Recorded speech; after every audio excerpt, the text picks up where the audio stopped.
1 bij Eurometer. Sagrut is de nieuwe vlagge van de Dokkumer Vlaggencentrale voor het EK vrouwensportbal. Van zelfs fel oranje, mij de Nederlandse trijenkleur. En ook nog eens dwarsem, want de vlagge is makken van recyclen petflessen. Er binnen zo'n 1000 van makken. Voetbalvrouwen had dit weekend natuurlijk heel goed spelen.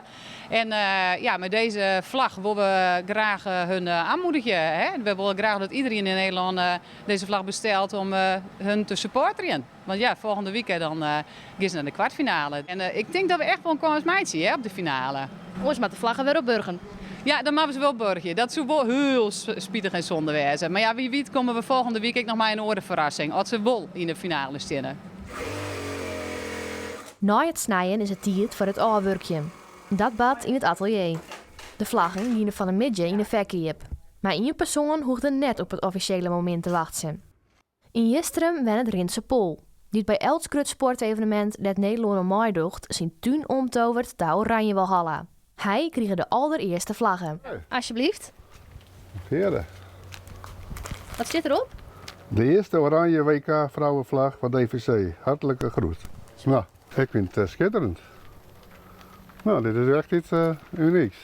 En dan moeten we even een plakje had, denk ik. Waar zul je hem ophingen? Toch maar hier dan? Zullen we ook een beetje hebben? Wat is hier ervan? Nou, maar schitterend. Ja, ik echt blij mee. Wat denk je er zelfs van? Ja, Vreed had de vrouwen weer een wedstrijd in Spanje. Hoe denk je dat ze daar zullen? Ik wist het net. Dus ik ben al die verrassingsoptreden. Helemaal naar Amerika je er ook al uit. En dan ben je verleden keer wereldkampioen. Dus er is van alles mogelijk. Dat werd spannend.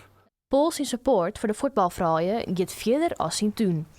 Hoensje Evi had een eigen TikTok-account. Dat hij de Oranje Leeuwinnen onmoedigt.